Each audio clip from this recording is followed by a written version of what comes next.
My name is Grace Whitmore. I'm 31 years old, and I was born on a stretch of land in Montana where the morning sun bleeds gold through the pine trees. The Whitmore Ranch wasn't just dirt and fences. It was memory, legacy, and love built over 4 generations. Every hill carried my father's boot prints. Every fence post bore my grandfather's initials carved with a pocket knife. It was the only home I'd ever known. My parents, Ellen and Walter Whitmore, ran the ranch their entire lives. Dad handled the cattle and irrigation. Mom took care of the books and cooked for the ranch hands. My older brother, David, left for college in Denver and never came back except for holidays. I stayed. Maybe out of loyalty, maybe because I couldn't imagine being anywhere else. The ranch wasn't easy. Winters were brutal, summers unforgiving.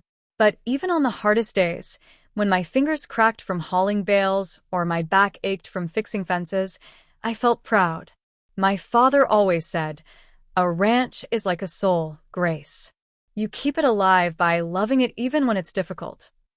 He used to look at me the way fathers look at sons in old westerns, with pride. I was the one who woke before dawn to mend broken lines, who learned how to birth a calf before I could drive, who stayed when the barn caught fire, and everyone else panicked. Dad never said it directly, but everyone in town knew the Whitmore Ranch would go to me someday. At least, that's what I believed. When David married Caroline, things started to change. She was the kind of woman who always looked like she'd stepped out of a glossy magazine. Flawless hair, manicured nails, and a perfume that didn't belong anywhere near hay. She'd grown up in a city, said she wanted a simpler life. What she meant was an easier one. The first time she visited, she wore white boots to the barn. The second time, she complained that the ranch smelled too much like animals.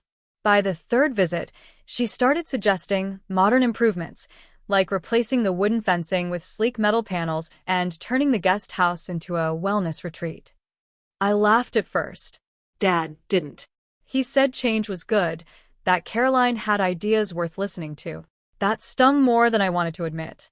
Then little things started shifting. Mom began inviting Caroline to family dinners even when David wasn't around.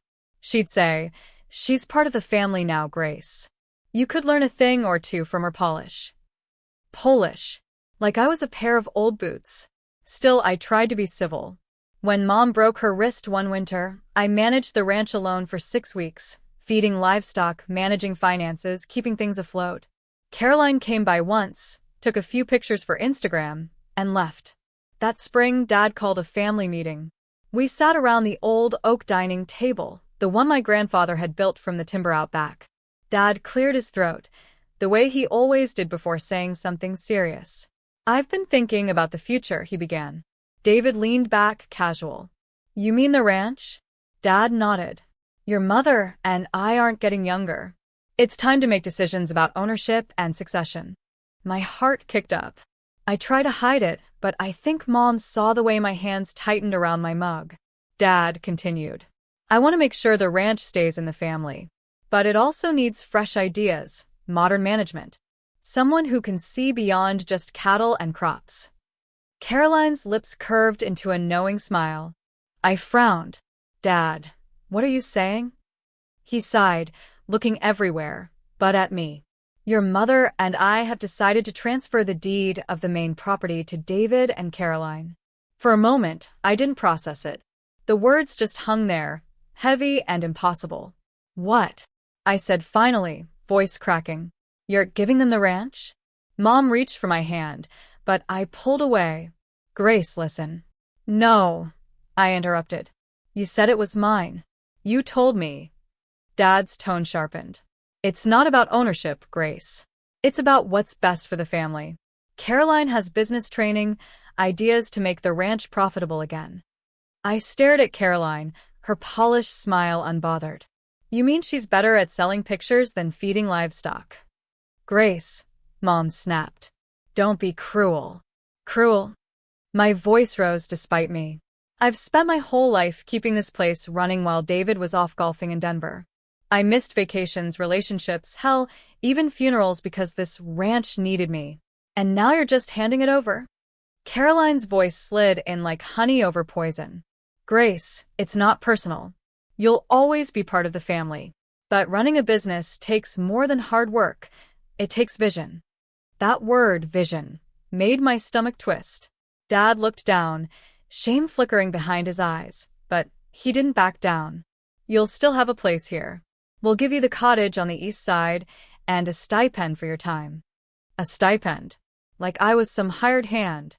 I stood up so fast my chair scraped against the floor. Keep your stipend.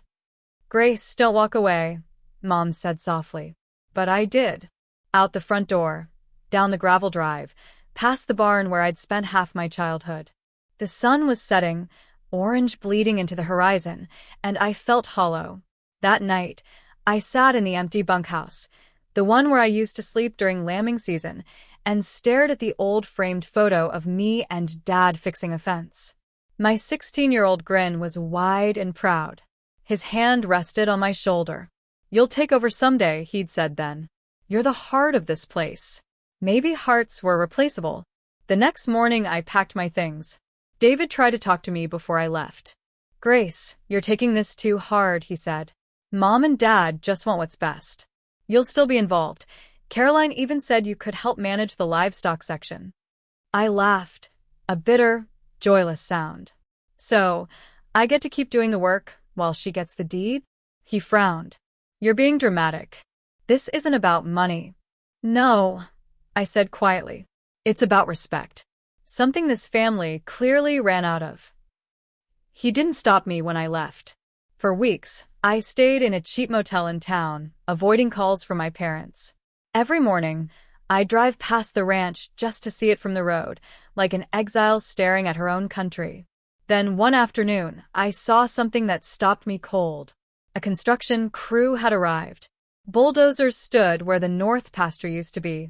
The sign out front had been replaced. Whitmore Ranch and Retreat, coming soon. Retreat. They were turning my family's land into a resort. That night, I didn't sleep. I thought about every year I'd spent fixing that land, every storm I'd ridden through, every calf I'd pulled from mud with frozen hands, and the woman who'd called herself more deserving. By morning, my grief had cooled into something sharper. Focused. I might have lost the ranch, but not the part of me that knew how to fight for what mattered. I started making calls. Old contacts, ranchers, buyers, and friends who owed me favors. If they thought they could erase me from the land my family built, they were about to learn that some inheritances can't be stolen, because they're earned, not signed away.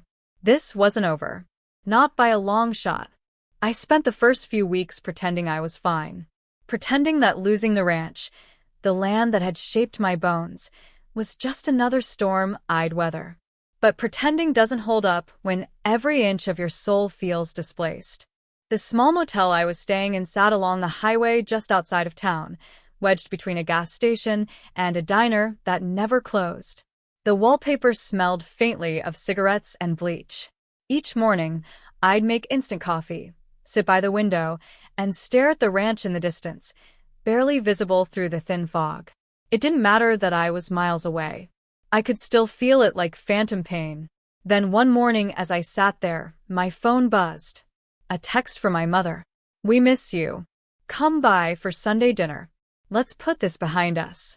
Behind us. As if betrayal was something you could fold into yesterday and file away. Still, part of me wanted to go. Not because I'd forgiven them, but because I needed to see what they were doing to the place. When I arrived that Sunday, the driveway felt different. The gravel had been smoothed, the sign at the front freshly painted. Whitmore Ranch and Retreat. The word retreat made my stomach turn. Caroline met me at the door, wearing a pastel dress and that same unshakable smile. Grace, you came. I'm so glad. Her voice was warm honey poured over ice. Where's Mom? I asked. In the kitchen. She's making your favorite, roast chicken. You must be starving. I wasn't. When I stepped inside, I almost didn't recognize it. The walls had been repainted, the old family photos replaced by framed brand concept images, carriage rides, yoga retreats, wine tastings. The scent of polish and new money lingered in the air. Mom turned from the counter, wiping her hands. Grace. Her voice cracked on my name. I hesitated, then hugged her. She smelled like rosemary and regret. Dad came in from the living room, slower than I remembered. "Glad you made it, kiddo." "Thanks," I said quietly. Dinner was a fragile performance. David talked about expansion plans, and Caroline beamed as she described her vision for transforming the ranch experience. I ate in silence, the roasted chicken tasting like dust. Finally, I put my fork down. "How much did you sell?" Caroline blinked. "Excuse me?" "The ranch," I said. "You must have partnered with someone to afford all this work. So, how much of our land did you sell to fund it?" Dad's jaw tightened. "Grace." Caroline cut in. "We didn't sell anything. We leased part of it. To investors. For development." "Investors?" I repeated. "What kind of investors?" "The kind who actually appreciate the property," she said sweetly. Something about her tone made the air around me thicken. "Who are they?" She shrugged, smiling. "You wouldn't know them." I stared at her. "Try me." David's fork clattered against his plate. "Grace, stop. You're ruining dinner." "No, let her talk," Caroline said softly. "She deserves transparency. The lease is under Greenfield Development. They're building boutique lodges and event spaces. It's going to make this ranch worth millions." I felt my pulse rise. "You're turning our family's ranch into a luxury hotel?" She smiled wider. "Into something sustainable." Dad spoke then quietly. "It's for the future, Grace. For your generation, too." "My generation?" I repeated. "You gave away the land I was supposed to inherit. You handed it to her." "Grace, please," Mom whispered. But I wasn't listening.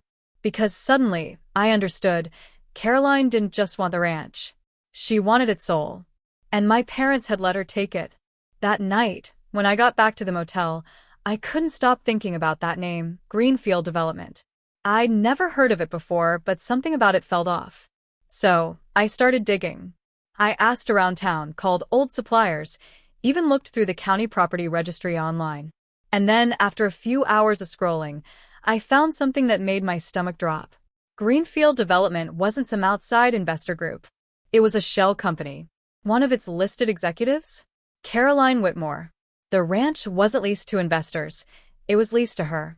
She'd essentially used my parents' trust to hand the land to herself under a business name. The betrayal I'd felt before was nothing compared to this.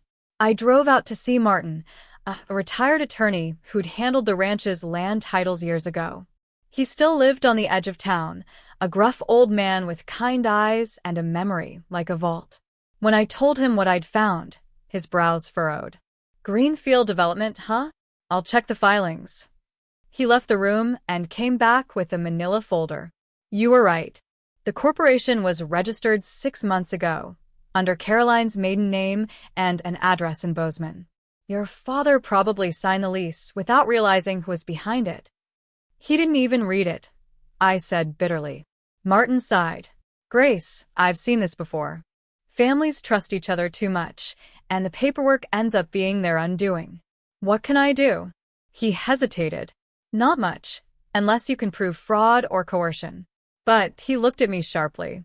"There is one thing. If Caroline's lease violates the original land trust your grandfather established, it could be voided." I blinked. "Grandpa had a trust?" Martin nodded. "He created one in 1978. It stated the land could only be leased to verified agricultural entities, ranching, farming, livestock. If Greenfield Development isn't any of those, the deal could be challenged." Something sparked inside me then. A mix of hope and fury. "Can I get a copy?" I asked. He smiled faintly. "Already printing it." When he handed me the documents, I held them like treasure. Maybe I couldn't undo what they'd done, but I could make sure they didn't get away with it. For the next few weeks, I studied that trust document like scripture. I cross-checked every clause, every condition. Greenfield Development had no agricultural designation, no registered livestock business, nothing. It was a perfect loophole. The only problem? If I wanted to challenge it legally, I'd need to do it publicly, which meant going against my parents in court. I wasn't sure I could do that. Not yet. So instead, I started quietly building my case. I met with old ranchers and suppliers, people who'd seen how Caroline's improvements were tearing the land apart. One by one, they started talking. "She's cutting down windbreak trees," said one. "Claims they block the view." "She fired half the staff," said another. "Replaced M with construction crews." Every story was another nail in the coffin of what used to be home. Then one evening, as I sat reviewing notes in the motel's diner, someone slid into the booth across from me. It was Ben Harper, a local journalist I'd gone to school with. He'd heard rumors about the ranch being turned into a resort. "Mind if I write about it?" he asked. "Not yet," I said. "Not until I have proof." He leaned back, intrigued. "Sounds like you already do." "Not enough," I replied. "Not yet." But deep down, I knew, once this story broke, it wouldn't just be about the land. It would be about a daughter fighting back against the family who'd chosen profit over love. The next week, I finally went back to the ranch, not to visit but to gather evidence. I arrived early, parking my truck by the far fence. The land looked foreign now. Excavators on the north side, bulldozed earth where wildflowers used to grow. I walked quietly toward the barn, snapping photos of everything: construction sites, debris piles, fencing violations. Then I heard footsteps. "Grace?" It was my father. He looked older than I remembered, tired, worn down. "What are you doing out here?" he asked gently. "Looking at what's left," I said. He followed my gaze. "It's still home, Grace. You just can't see it right now." I turned to him. "Home isn't built with concrete and fake smiles, Dad. You let her take everything." He sighed. "You don't understand. Caroline's helping us keep the place alive. The ranch was drowning in debt before she stepped in. You think I wanted this? Then why didn't you tell me?" His voice cracked. "Because I knew you'd hate me for it." I swallowed hard. "You were wrong. I don't hate you for being desperate. I hate you for trusting her more than me." He didn't speak after that. As I walked back to my truck, I glanced one last time at the construction site. Workers were pouring foundations. The sound of machinery filled the air where cows once grazed. I gripped the steering wheel until my knuckles turned white. They thought I was gone, forgotten, powerless. But they were wrong. Because this time, I wasn't fighting for inheritance. I was fighting for truth. And I'd learned long ago how to survive a storm. The next morning, I woke before sunrise. The sky was bruised purple and gray, and the motel's neon sign flickered through the fog. I poured coffee into a paper cup, grabbed my folder of documents, and drove to the county courthouse. The roads were empty, except for the occasional pickup rattling toward the market. I felt like I was driving toward something inevitable. The truth has weight. It pulls you forward, even when your heart begs you to stop.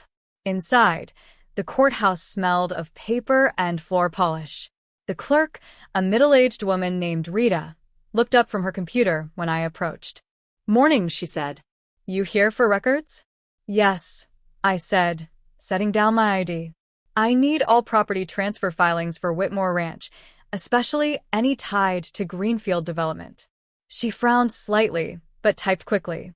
"Greenfield, let's see." After a moment, she pulled out a stack of manila folders and placed them on the counter. "There you go. Signed and notarized 4 months ago. Lease duration, 25 years. 25. My throat tightened. That's basically permanent. Rita gave me a sympathetic look. "I've seen it before. Folks don't realize what they're signing until it's too late." I flipped through the documents.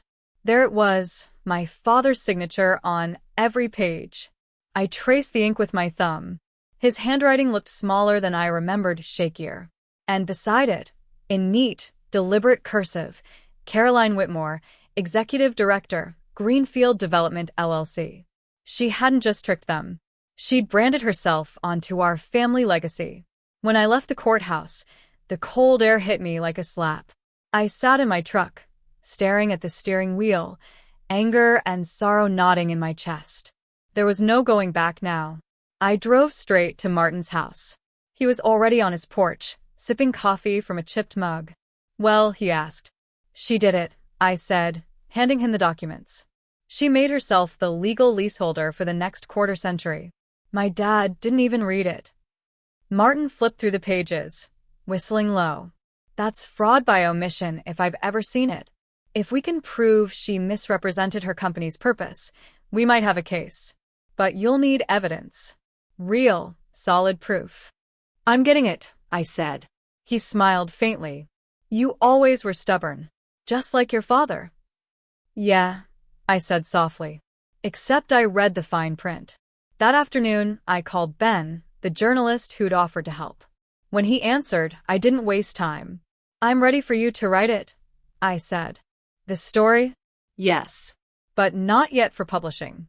I want documentation, interviews, photos, everything. If this goes public, it has to be airtight. Ben hesitated. Grace, are you sure? This could turn the whole town against your family. I looked out the window toward the horizon, where the outline of the ranch sat like a shadow I couldn't shake. They turned against me first. Over the next 2 weeks, we worked quietly. Ben interviewed former ranch hands, all of whom had been dismissed after Caroline took over. Most were reluctant to talk at first. No one wanted to get involved in family business. But once they saw the papers I'd gathered, they started opening up. She said she was bringing in better equipment. One told us. Next thing we knew, the barn was half demolished and we were out of jobs. She replaced grazing land with parking lots, said another. Said cows were bad for the environment. Ben took meticulous notes, recording every quote, every date. Meanwhile, I spent hours digging through my grandfather's trust documents. I needed definitive proof that the lease violated its terms. And late one night, after rereading the same paragraph for the 10th time, I found it. Any use of Whitmore Ranch land shall be limited to agricultural, ranching, or conservation purposes. Violation of these conditions shall result in immediate forfeiture of lease rights. There was one sentence that could undo everything. The next morning I printed it, highlighted it, and brought it to Martin. He read it, eyebrows raising. This clause changes everything. If we can show that Greenfield Development is engaged in commercial hospitality, not agriculture, the lease can be voided. That's exactly what I plan to do, I said. I decided to return to the ranch one more time, this time not as a daughter seeking closure, but as a witness collecting truth. It was late afternoon when I arrived. Construction had expanded. The north pasture was completely dug up, piles of lumber stacked high. I saw a sign that read Future Site, Whitmore Retreat Spa. The words hit like a knife twist. I parked my truck by the old tool shed and started taking photos. Permits pinned to poles, imported materials, workers unloading crates of tile and lighting fixtures. Then I spotted Caroline near the main barn, wearing a tailored coat and oversized sunglasses, clipboard in hand. She was laughing with 2 men in business suits. I waited until they left, then walked straight toward her. Her smile faltered when she saw me. Grace, what are you doing here? Checking on my inheritance, I said evenly. She sighed, exasperated. We talked about this. You need to move on. The ranch is evolving. It's not personal. Everything you touch becomes personal, I said. Even your lies. Her jaw tightened. What lies? The company. Greenfield Development. You didn't lease the ranch to investors. You leased it to yourself. For a moment, her composure cracked. Then she smiled again, slower this time. So what if I did? Your father signed willingly. Nothing illegal about opportunity, Grace. Except when you misrepresent it, I said, holding on my phone, showing her the clause from the trust. You're not an agricultural business. You're in violation of the land's founding charter. Her face drained of color. Careful, she said. Throwing around accusations can get you into trouble. Funny, I said. I was about to say the same thing. I turned and walked away, my hands trembling. That night, I sent every photo and document to Martin and Ben. The next morning, Ben called me, his voice almost buzzing with excitement. This is huge. The trust clause makes her lease invalid. If we publish this story with evidence, she'll have no defense. Then let's do it, I said. He paused. Grace, your parents will see this. It'll ruin them. I didn't ruin them, I said quietly. They ruined themselves when they forgot who they were. The story broke on a Friday. The headline read, Family Ranch Turned Resort Under Questionable Deal. Local Daughter Uncovers Fraud. Within hours, it spread like wildfire. The article detailed how Caroline had used a fake shell company to seize control of Whitmore Ranch, violating the original land trust. Ben's article was factual, precise, and devastating. The town took sides. Half whispered about my courage, the other half called me ungrateful. But the louder voices came from those who worked the land. They knew what was right. By Monday, reporters were parked at the ranch gates. Caroline issued a statement calling the allegations misunderstandings.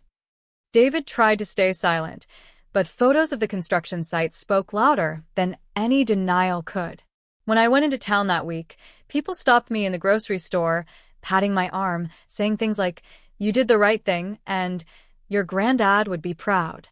Still, the small part of me that had once just wanted my parents' love ached. I didn't want to win, I just wanted them to see me. Then 3 days after the article, Dad called. "Grace," he said, his voice tired. "We need to talk." I drove back to the ranch that evening, heart pounding. The sky was heavy with storm clouds, thunder rolling across the hills. When I walked into the house, both my parents were waiting. Dad looked like he hadn't slept in days. Mom's eyes were red. Caroline wasn't there. Dad gestured for me to sit. "We read everything." I figured. Mom's voice trembled. "You didn't have to go to the papers." "I tried coming to you," I said softly. "You wouldn't listen." Dad rubbed his temples. "We didn't know, Grace. We thought Caroline's company was legitimate. She handled all the paperwork. And you didn't think to ask why your daughter had been cut out of her own inheritance." He looked at me, guilt heavy in his eyes. "I thought I was protecting you. The ranch was drowning, Grace. Caroline promised she could save it. She saved it for herself." The room went quiet, except for the distant rumble of thunder. Finally, Dad stood. "We've spoken to a lawyer. The trust clause makes her lease invalid. We're filing to terminate it immediately." I exhaled shakily, relief flooding me. "You mean it's over?" "For her, yes," he said. "For us, maybe not. The family's name is all over the news. But if this is what it takes to make things right, then so be it." For the first time in months, I saw the man I remembered, the one who built fences beside me, who taught me to stand tall. Mom reached for my hand. "I'm sorry, sweetheart. Truly. I didn't pull away this time." Outside, the first drops of rain began to fall against the window. The storm had broken, but it didn't feel destructive anymore. It felt cleansing.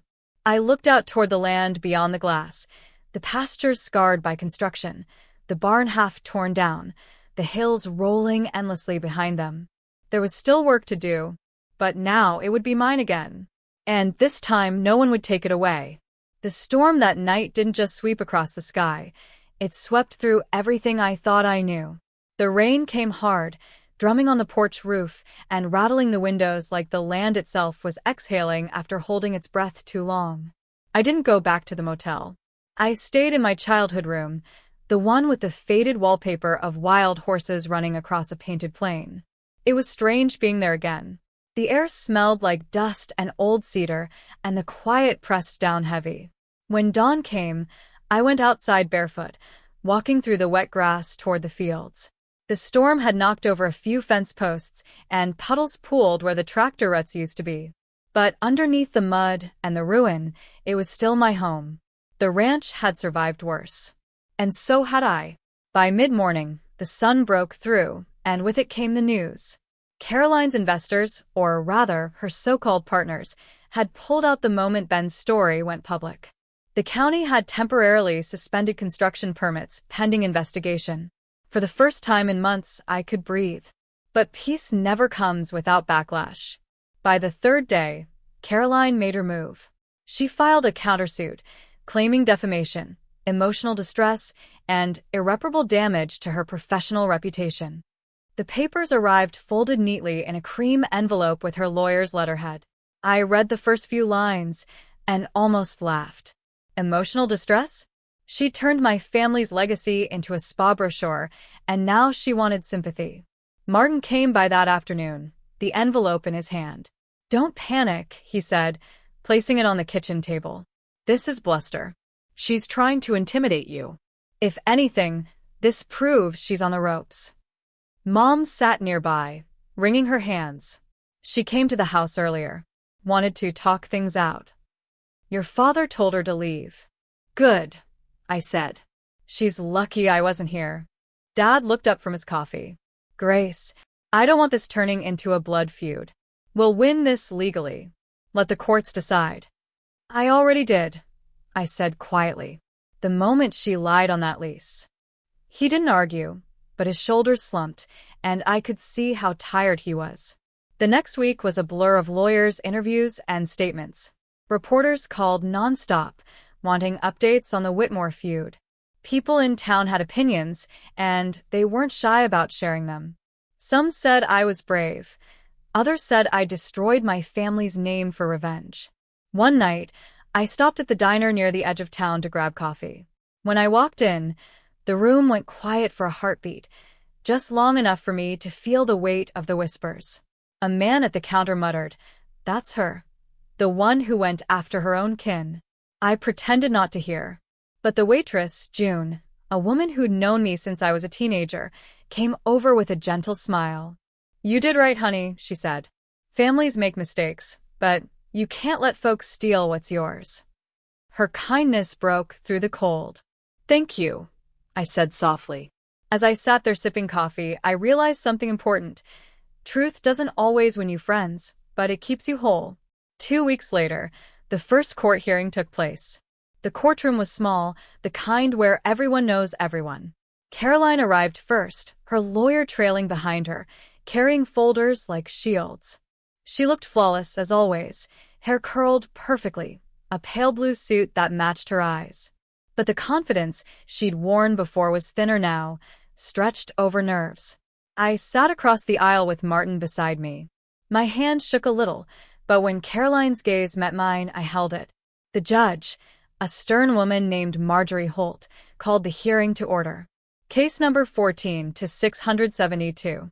Whitmore Family Land Trust versus Greenfield Development. It felt surreal hearing our family name spoken like that, turned into evidence. Caroline's lawyer started with a polished argument. My client entered a legitimate business arrangement. There was no deceit, no fraud, only a misunderstanding between family members. Martin waited until it was our turn, then rose slowly. "Your Honor, my client's grandfather established a clear agricultural trust. Greenfield Development does not engage in agriculture. The lease was signed under false pretense.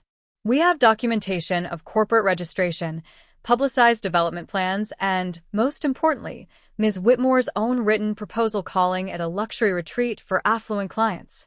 He placed a printed brochure on the judge's desk. It showed an artist's rendering of infinity pools, lodges, and horseback tours. Caroline's face flushed.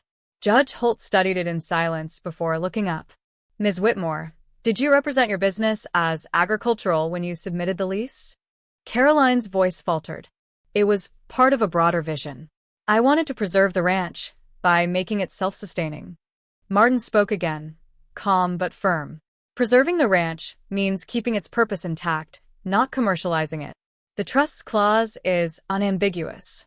For a moment, the courtroom was silent except for the hum of the ceiling fan. Then Judge Holt nodded. "I'll review the full documentation, but based on what I see, this lease appears in violation of the trust. Temporary injunction remains in place." Caroline's lawyer protested, but the judge dismissed the motion. Outside, the air smelled like rain again. I didn't smile, not yet, but I felt something loosen inside me. Caroline brushed past me as she left, her voice a low hiss. "You think this makes you noble?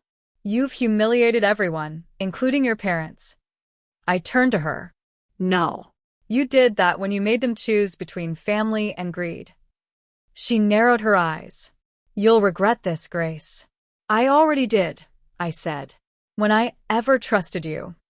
The case stretched on for another month, each hearing chipping away at her lies. Her partners testified that she'd promised them ownership once my parents transferred the deed completely. Financial documents surfaced showing she'd funneled money from the ranch accounts into her company. Each revelation felt like a small victory, but also like peeling back an old wound. Then one morning, Martin called. "It's over," he said. "The judge voided the lease. The ranch reverts fully to your parents under the trust." I didn't say anything for a long moment. Then I whispered, "We won?" He chuckled softly. "We did." When I hung up, I sat on the porch steps and stared out at the horizon. The land glowed under the afternoon sun, golden and alive again. I could hear the faint call of cattle in the distance, the creak of the old windmill. The world felt whole. Mom came out quietly and sat beside me. "Your father's out fixing the fences again," she said. "He says it feels good to work with his hands." I smiled faintly. "It always does." She took my hand. "Grace, I don't expect you to forgive us. But I hope, someday, you'll understand we thought we were saving the ranch. We just didn't see the cost." I looked at her, and for the first time in a long while, I saw not betrayal, but remorse.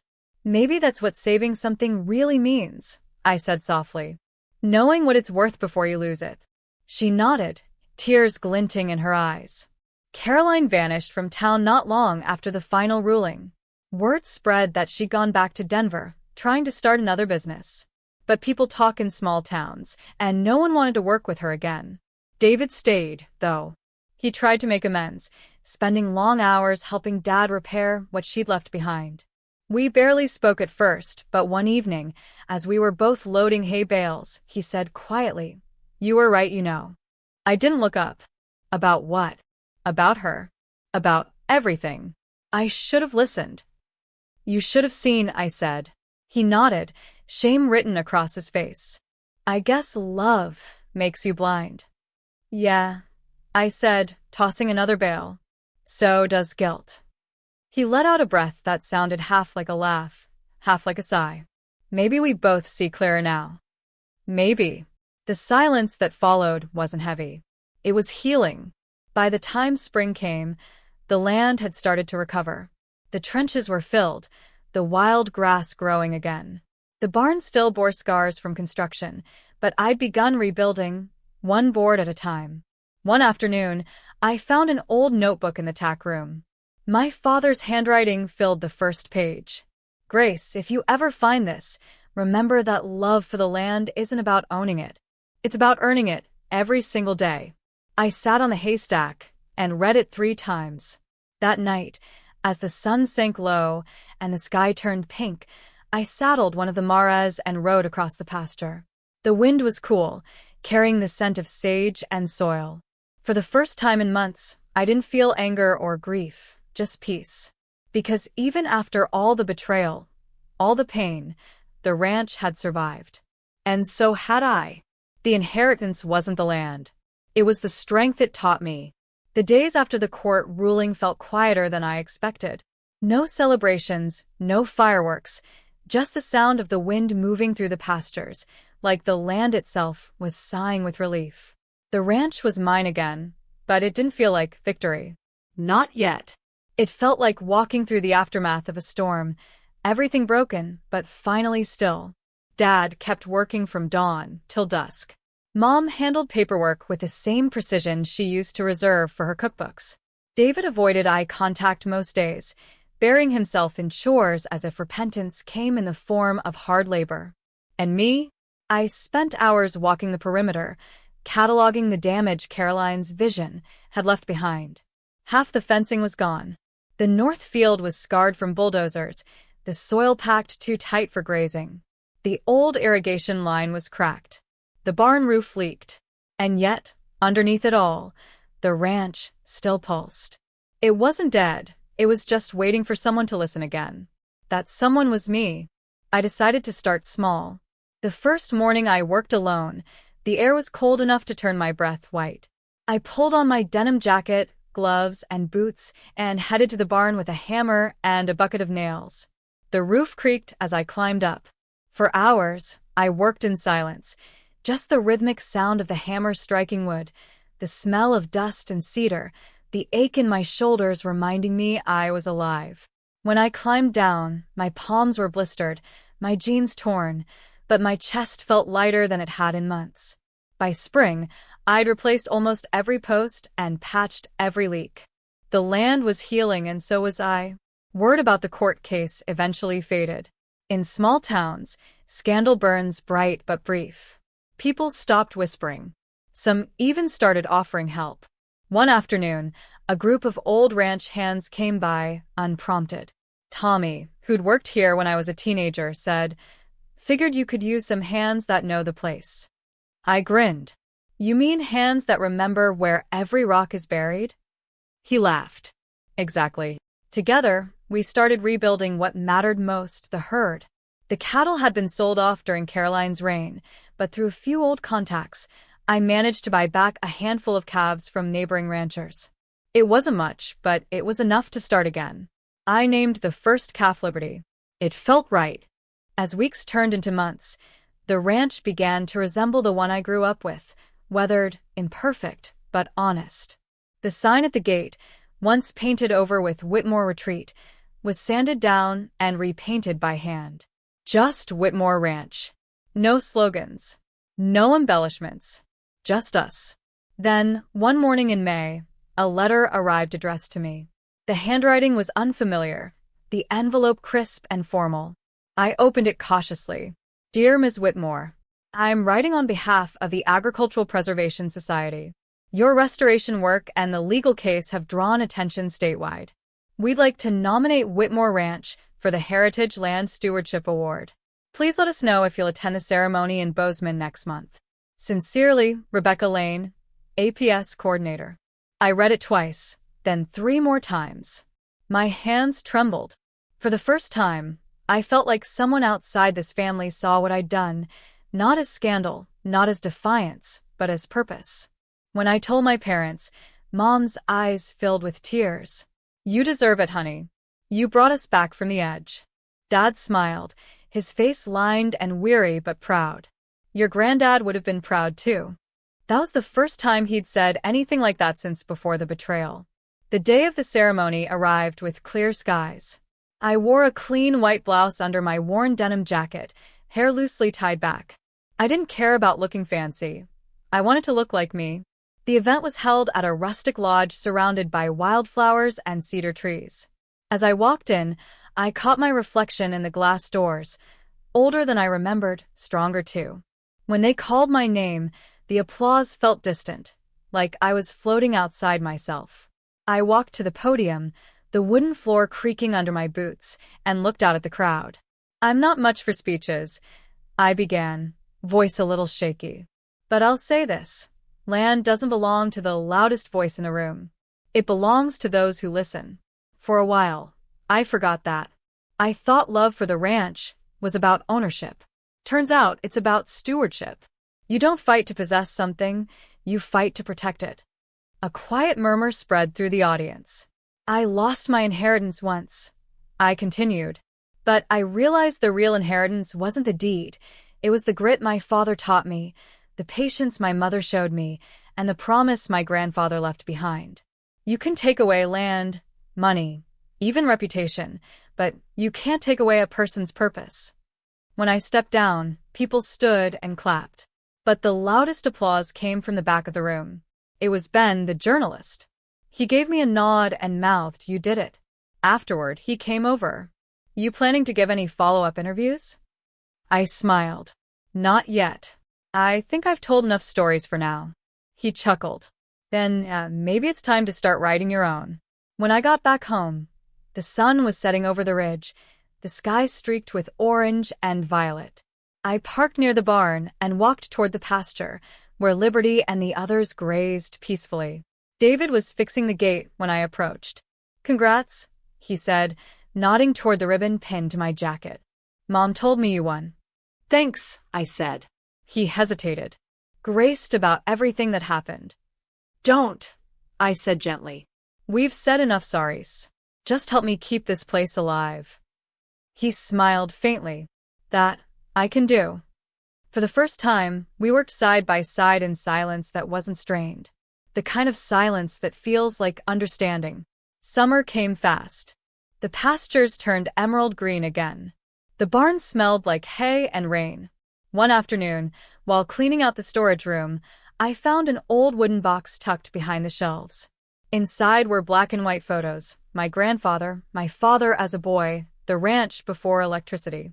At the bottom was a folded newspaper clipping from 1979. The headline read, "Local family fights to keep land from developers." I traced my grandfather's face in the photo, realizing he'd fought the same battle I had. Different enemy, same war. Maybe every generation has to defend what matters. Maybe that's how legacy survives. By fall, I started hosting small community workshops at the ranch, teaching local kids about livestock care, irrigation, and the history of Montana farming. At first, only a few showed up. But word spread, and soon the barn was filled every Saturday morning with laughter, the smell of hay, and the sound of boots on dirt floors. One day, a little girl with pigtails looked up at me and said, "Miss Whitmore, did you always want to be a rancher?" I laughed softly. I think the ranch wanted me before I even knew it. She nodded like she understood. Maybe she did. That evening, I watched the kids' trucks drive off, the dust curling in the sunset. I thought about how far things had come, from loss to renewal, from betrayal to belonging. The revenge I once wanted didn't matter anymore. What mattered was that the ranch was alive again, and so was I. Late one night, I stood at the edge of the property under a sky full of stars. The crickets chirped, and the wind whispered through the grass. I thought about everything that had happened, the betrayal, the lawsuit, the humiliation, the rebuilding. And I realized something simple but powerful. Sometimes revenge isn't destruction. Sometimes it's persistence. It's outlasting the people who doubted you. It's watching them fade from relevance while you're still standing. It's turning pain into something that grows. I smiled then, small, steady, real. The inheritance they took from me had come back, not as a gift, but as proof that I could fight for what was mine without losing who I was. And as the night wind brushed against my skin, carrying the scent of earth and pine, I whispered to the darkness, "I'm home." Autumn in Montana has a way of reminding you that everything changes, even the things you thought were eternal. The hills around the Whitmore Ranch turned the color of rust and gold, and the air carried that mix of wood smoke and frost that made every breath feel cleaner. It had been almost a year since the court ruling. The land was stable again, the cattle thriving, the fences strong. But the ranch had changed in ways I couldn't have predicted. It wasn't just a family property anymore. It had become something bigger, something communal. The Saturday workshops that started as a small idea had grown into a local program. Families drove in from neighboring counties to learn about sustainable ranching and soil care. High school kids volunteered to earn credits. Retirees came to help mend fences. Every weekend, the barn that once echoed with loneliness was alive again. Sometimes I'd stand by the door, arms crossed, watching them all. People hammering, laughing, fixing what needed fixing. It was like watching the land breathe. And every so often, I'd think about the irony of it all. The same ranch that my parents had once believed was doomed, the same place Caroline had tried to turn into a luxury retreat, had survived not because of profit, but because of people.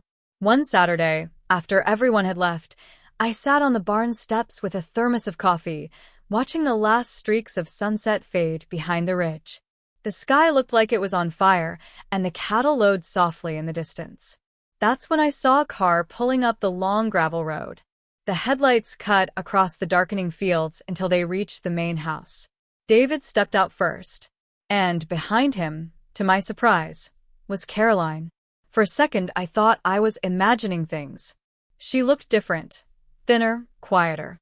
The sharp confidence she used to wear like armor was gone. She stayed back while David approached. "She wanted to talk," he said. I stared past him at her.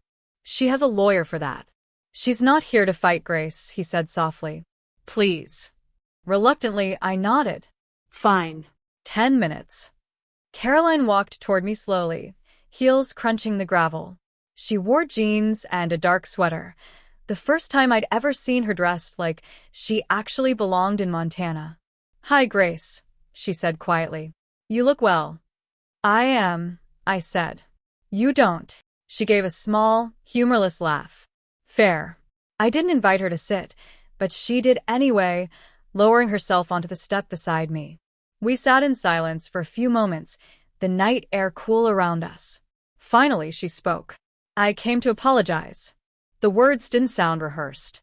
If anything, they sounded painful to say. I looked at her, trying to read her face. "Why now?" She exhaled slowly. "Because I lost everything trying to prove I deserved something that was never mine. When the resort fell apart, I lost the investors, the money, my reputation. David left me for a while.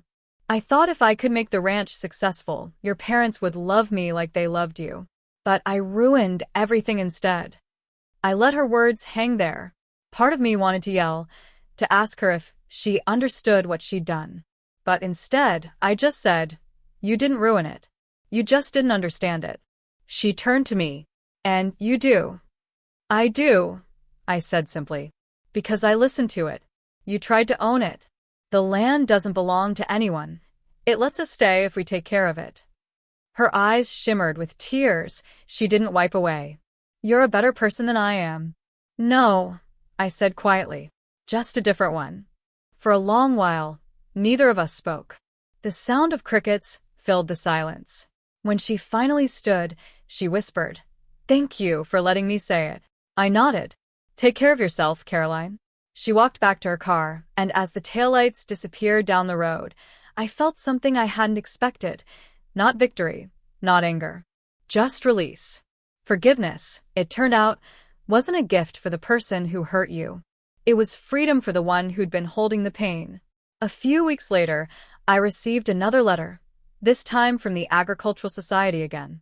"Dear Ms. Whitmore, we're establishing a mentorship program for young women in land management and sustainable agriculture. Given your contributions to community restoration, we'd like to invite you to serve as program director." I read the letter 3 times before the meaning sank in. Me, a program director. The girl who'd once been told she wasn't business-minded enough. That night, I stood outside under the stars and laughed, really laughed for the first time in years. The following spring, the mentorship program began. We had 10 girls the first year, ages 15 to 21. They came from all over Montana, ranch towns, small farming families, even a few from the city. Each one carried the same spark I'd once felt, a stubborn, quiet love for the land. The program's name was Heritage Hands. The first day, I gathered them in the barn, the same one I'd once cried in after my parents' betrayal. I looked at their eager faces, their worn boots, their calloused hands. "Welcome to Whitmore Ranch," I said. "Here's the first thing you need to know. This place doesn't belong to me. It belongs to all of us. It belongs to anyone who's willing to work for something that'll outlive them." They listened, wide-eyed, hanging on to every word. I taught them how to mend fences, how to read soil, how to care for newborn calves. But more than that, I tried to teach them what no one had ever taught me, how to value themselves even when the world doesn't. Each evening, when they left, I'd sit alone on the porch with my coffee, watching the sky change colors. The laughter echoing from the barn reminded me that sometimes the best way to heal is to help someone else build. That summer, I hosted a local community fair on the ranch, the first one since before my grandfather's time. We had booths with homemade pies, small livestock competitions, music from the high school band, and tours of the Heritage Barn. At the end of the day, as the sun dipped low, people gathered near the corral. I climbed onto the fence post, holding a microphone. "I just want to thank everyone for being here," I began. "This ranch was nearly lost once, not just because of paperwork or greed, but because we forgot that family isn't about blood. It's about community. Every person who showed up today is proof that legacy isn't passed down, it's built together." The crowd applauded. I saw my parents standing near the front, Mom dabbing at her eyes, Dad tipping his hat, pride shining through the lines on his face. In that moment, I realized something. Revenge might have started my journey, but love was what finished it. As fall returned again, The ranch thrived in a way it never had before. We had our first profitable season in a decade. The community fund I started with the fair proceeds paid for a new irrigation system. The mentorship program doubled in size. And for the first time, I wasn't just maintaining the ranch, I was leading something larger than myself. One evening, while closing the barn doors, I found Dad standing outside, watching the sunset. He leaned against the fence like he used to, his expression thoughtful. "You know," he said, "I used to think you were fighting to take the ranch back from us. But you weren't. You were fighting to give it back to everyone." I smiled. "Guess it worked out." He chuckled softly. "It did. You turned our mistake into something good. That's not easy to do." I looked out across the field, where the last of the light touched the grass. Maybe that's what the ranch wanted all along, to remind us that it's not about ownership. It's about stewardship. He nodded slowly. "Your granddad used to say that. You don't own the land. You borrow it from the next generation." I swallowed hard. "Then I guess I'm just trying to make sure it's worth returning." That night, after everyone went to bed, I stepped out onto the porch. The air was cool, the stars bright. The wind carried the faint sound of crickets and the low murmur of cattle in the distance. I thought about everything that had happened, the betrayal, the lawsuit, the rebuilding, the forgiveness. And I realized something simple. I had come full circle. The ranch hadn't just survived. It had evolved. So had I. My parents had found peace. David had rebuilt his life, working quietly alongside me. Caroline had disappeared from my story, and I didn't need to know where she ended up. What mattered was this moment, standing on land that finally felt whole again. I leaned against the porch railing and whispered into the night, "We did it, Grandpa. The ranch lives on." The wind stirred through the grass like a reply, gentle and warm. And for the first time since the betrayal began, I felt truly free. 15 years later, the Whitmore Ranch looked both entirely different and completely the same. The hills still rolled in shades of green and gold. The wind still whistled through the pine rows my grandfather planted, and the morning mist still hung low over the pastures like breath on glass. But now, there were new fences, new barns, and the laughter of young voices that carried farther than the old windmill ever could. I was 46 years old, standing on the porch of the ranch house with a mug of coffee in my hands.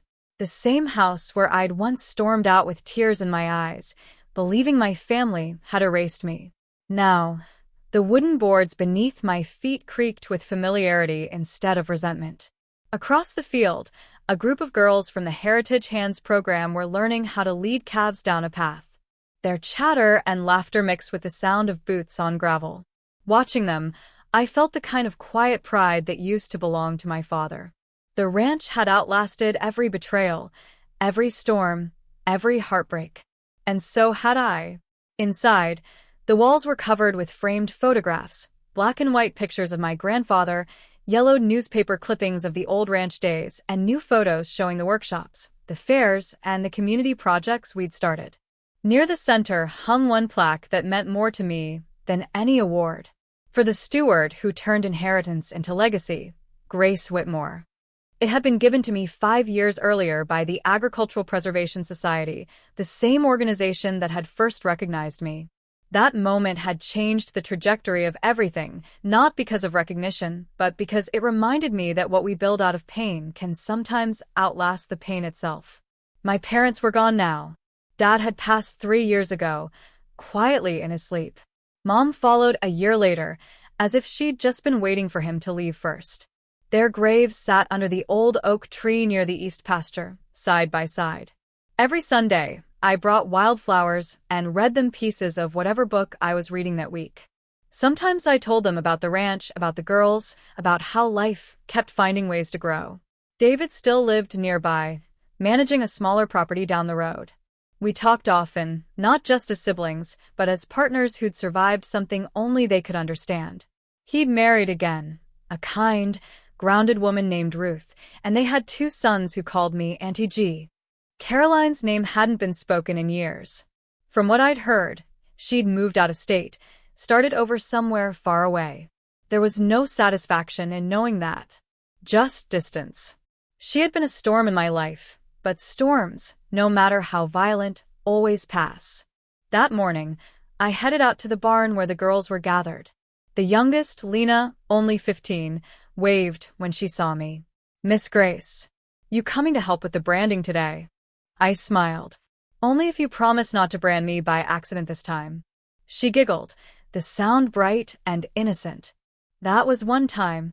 The others laughed too, and I joined them, feeling a warmth that went deeper than the sun on my shoulders. These girls came from broken homes, struggling farms, and small towns that were losing their way. When they arrived here, most of them didn't know how to hold a rope, let alone believe in themselves. But the ranch changed people, it always had. That afternoon, I sat under the oak tree and opened my old leather journal. The pages were filled with years of notes, weather patterns, calving records, soil improvements, but also thoughts, reflections, even pieces of letters I'd never sent. I turned to a blank page and began to write. Legacy isn't built from what you keep, it's built from what you give. I used to think my inheritance was stolen when my family gave the ranch away, but they couldn't take what was already in my bones. This land doesn't just hold memory, it holds mercy. And maybe forgiveness is the last crop we plant before peace grows. I stopped writing when I heard someone approach. It was Ben Harper, older now but still carrying that same quiet energy he'd had when he first helped me tell my story. He'd become a well-known journalist since then, but every few years, he came back to visit. "Still writing, huh?" he said, smiling as he leaned against the fence. "Some habits are worth keeping," I said. "How've you been?" "Busy." "But when I need to remember what honesty looks like, I come here." I chuckled softly. "That's a dangerous compliment." He grinned. "Maybe. But it's true. You remember what I said years ago? About writing your own story?" "I do." He nodded toward my journal. "Looks like you finally did." I closed the book and looked out toward the fields. The girls were leading the calves back toward the barn, their laughter echoing across the land. "Yeah," I said. "I guess I did." That evening, after everyone had gone home, I walked out past the pasture fence toward the hill that overlooked the entire valley. It was where my grandfather used to stand at sunrise, where my father had once taken me to teach me how to listen for thunder before it arrived. The view from there stretched endlessly, the golden waves of grass, the silver glint of the irrigation line, the old windmill creaking in rhythm with the breeze. The land hummed with life, and for the first time, I truly felt what it meant to belong with it, not to it. I sat down on the cool earth and let the wind play with my hair. Somewhere behind me, an owl called. Sometimes I wondered how my life might have gone if things had been different. If my parents had never betrayed me. If the ranch had passed to me easily, without pain. But then I realized something I never could have known back then. Ease doesn't build character. Struggle does. And heartbreak, if you let it, becomes the foundation for purpose. Without betrayal, I might never have understood compassion. Without loss, I might never have learned what it means to rebuild. And without losing the ranch, I might never have discovered what it truly meant to love it. As the sun dipped below the ridge, the first stars appeared. I stood and walked back toward the house, pausing once by the barn. The air smelled like hay and rain. The porch light glowed softly through the window. On the wall beside the door hung a photograph I'd framed last year, a candid shot of the first 10 girls from the Heritage Hands program, all standing beside me in the pasture. Underneath, I'd engraved a single sentence. Some inherit the land. Others inherit the fight to keep it alive. I traced the words with my fingers before heading inside. The house was quiet except for the ticking of the old clock in the hallway. I poured myself a cup of tea and sat by the window. Outside, the stars shimmered over the ranch, their reflections glinting off the silver roofs of the barns. Somewhere in the distance, I thought I heard my father's voice, or maybe it was just the wind again, saying, "You kept it alive, Grace. You did good." I smiled through the tears that suddenly filled my eyes. Because maybe that's all we ever really want, to know that the people who came before us would be proud of the people we became. I leaned back, closing my eyes for a moment. Tomorrow would bring chores, repairs, maybe a broken fence or a stubborn calf. But that was the beauty of it. The work never ended, and neither did the life it gave. Years later, people would still talk about the Whitmore Ranch, how it survived bankruptcy, betrayal, and the erosion of time. But the truth was simpler. It didn't survive because of luck or law. It survived because one woman refused to let it die, not out of revenge anymore, but out of love. A love strong enough to forgive. A love steady enough to rebuild. And on nights when the stars hung low and the wind carried the scent of earth and memory, you could almost hear her voice carried across the fields, calm, determined, unbroken, whispering the same words she'd once said to herself on the darkest night of her life. "I'm home,